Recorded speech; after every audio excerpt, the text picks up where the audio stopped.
ശരിക്കും പറഞ്ഞാൽ ഇവന് ഞാനുമായിട്ട് ഒരു ഇണക്കം ഉണ്ടായിരുന്നില്ല കേട്ടോ. പക്ഷേ ഞാൻ ശരിക്കും അത്ഭുതപ്പെട്ടു പോയി.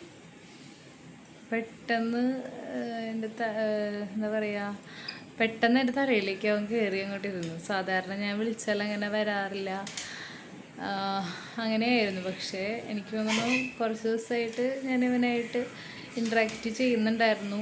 അപ്പോൾ അതുകൊണ്ടാണെന്ന് തോന്നുന്നു അവൻ പെട്ടെന്ന് വന്നിട്ടൊരു തലയിലേക്ക് കയറിയിരുന്നു.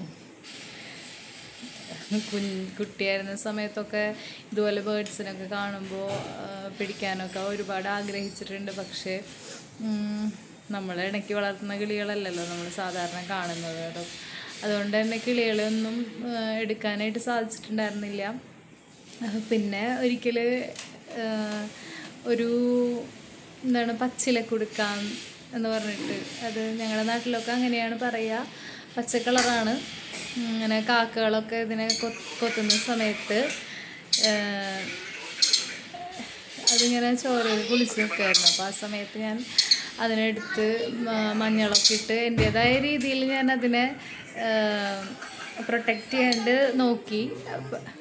പക്ഷേ എന്നല്ല, അത് റിക്കവറായി. അപ്പോൾ എനിക്ക് ഭയങ്കര സന്തോഷമായി. കാരണം കാക്കകളുടെ ഉപദ്രവം കൊണ്ടാണെങ്കിലും ഒരു കിളീനെ എനിക്ക് എടുക്കാനായിട്ട് സാധിച്ചല്ലോ എന്ന് ഓർത്തിട്ട് വളരെ സന്തോഷം തോന്നി. പക്ഷേ അത് റിക്കവറായി കഴിഞ്ഞപ്പോൾ എൻ്റെ കൈക്കിട്ട് ഞാനൊരു ഫുഡൊക്കെ കൊടുത്തു, അതൊക്കെ കഴിച്ചു. എൻ്റെ കൈക്കിട്ട് 2 കൊത്തും നിന്നിട്ട് അത് രക്ഷപ്പെട്ടു പോവുകയാണ് ചെയ്തത്. അപ്പോൾ അന്നേരം എനിക്ക് ഭയങ്കര സങ്കടം തോന്നി. എനിക്ക് ആ കിളീനെ വളർത്തണം എന്നൊക്കെ ഉണ്ടായിരുന്നു. അപ്പോൾ ഇപ്പോൾ ഇത് ഹസ്ബൻഡ് വളർത്തുന്ന കിളികളാണ്. സാധാരണ ഹസ്ബൻഡിനോടാണ് കൂടുതൽ അറ്റാച്ച്മെൻറ്റ്. പക്ഷേ എന്താണെന്നറിയില്ല, കുറച്ച് ദിവസമായിട്ട് ഞാനിതിനെ എടുക്കുന്നൊക്കെ ഉണ്ടായിരുന്നു. അതുകൊണ്ടാണെന്ന് തോന്നുന്നു ഇപ്പോൾ കണ്ടപ്പോൾ തന്നെ തലയിൽ വന്ന് ഇരുന്നു.